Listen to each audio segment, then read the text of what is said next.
My business life has always revolved around providing consultation services to business owners and public speaking during the weekends.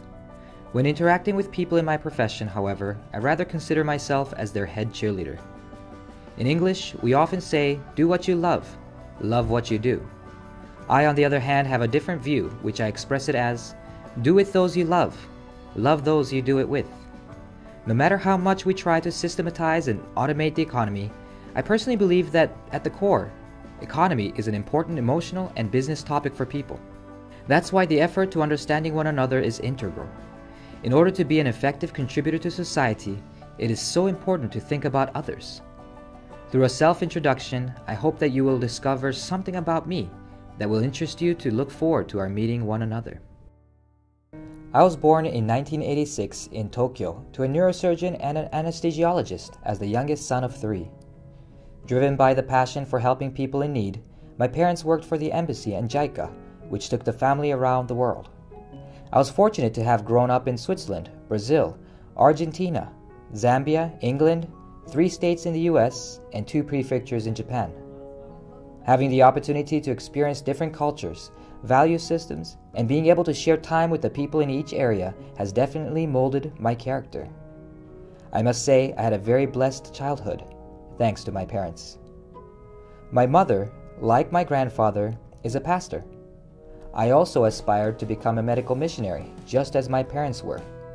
However, when I was 15 years old, living in Nepal, I went through what every adolescent goes through: the search for the meaning of life. The conclusion that I made at the time was very self-centered. I concluded that good and evil, right and wrong, were all dictated by me, and that it was only through experience could they be defined. Many of you may know the parable of the prodigal son. Basically, I set out on my journey just as in the parable. Day in and day out, since the age of 15, I was out and about, being swallowed up by drinking and the darker side of life. I couldn't change my ways, even throughout my college days. Eventually, I returned to Japan, and not knowing the language of my own nationality well, I decided to work at a dairy farm in Hokkaido, the northernmost prefecture of Japan. Covered in cow dung every day, I spent all of my spare time studying Japanese. After a year, I set out to Tokyo to become a chef. Unfortunately, being a spoiled brat, I couldn't handle the strict management and soon quit. This was when I realized that having my own business and being my own boss was the way to go. An acquaintance of mine introduced me to a business owner from whom I thought I could learn from by working for him. Being so naive, I found myself working in the red light district, picking up garbage at the construction sites, and even fell so low as to become subordinated to a Yakuza clan. Although I was successful at starting my own business, I was scammed, bore debt, and hunted by the Yakuza. Despite disappointing my parents so many times, I cried for their help and ran to Kagoshima Prefecture for safety. I was a coward, running away from all the problems in life, all of which was a result of my own choices. One phone call gave me the opportunity to change. It was from my girlfriend at the time. She said, "I'm pregnant." I returned to Tokyo and worked 3 part-time jobs while applying for a more permanent one. Even though I was a stranger and all tattered, my sister-in-law at the time gave me a chance.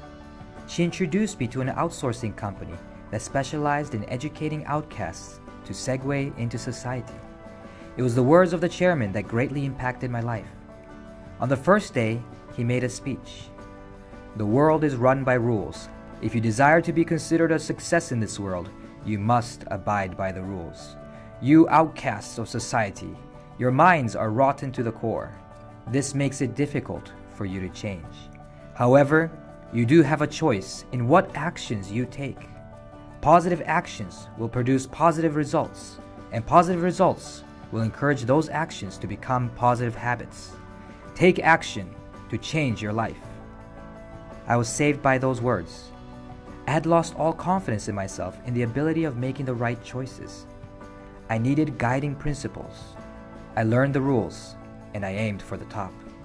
In 2008, I joined a company, and finally I have grown in the company to now be the Vice President of the US operations.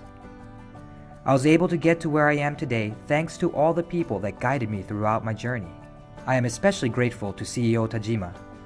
He had helped me restore dignity back to my life and nurtured the courage within myself to rise to any challenge.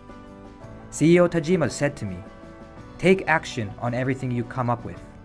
If anything happens, I'll take care of it."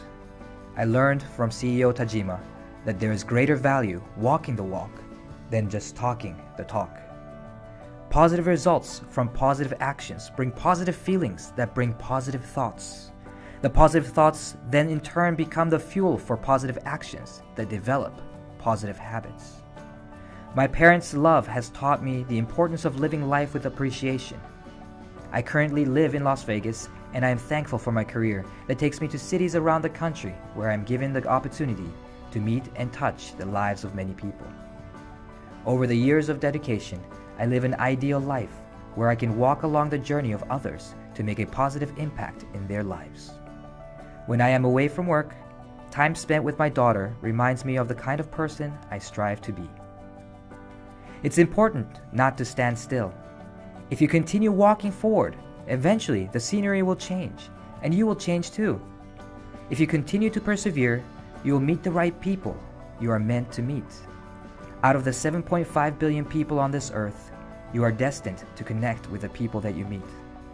Those that do for others do not do it for something in return.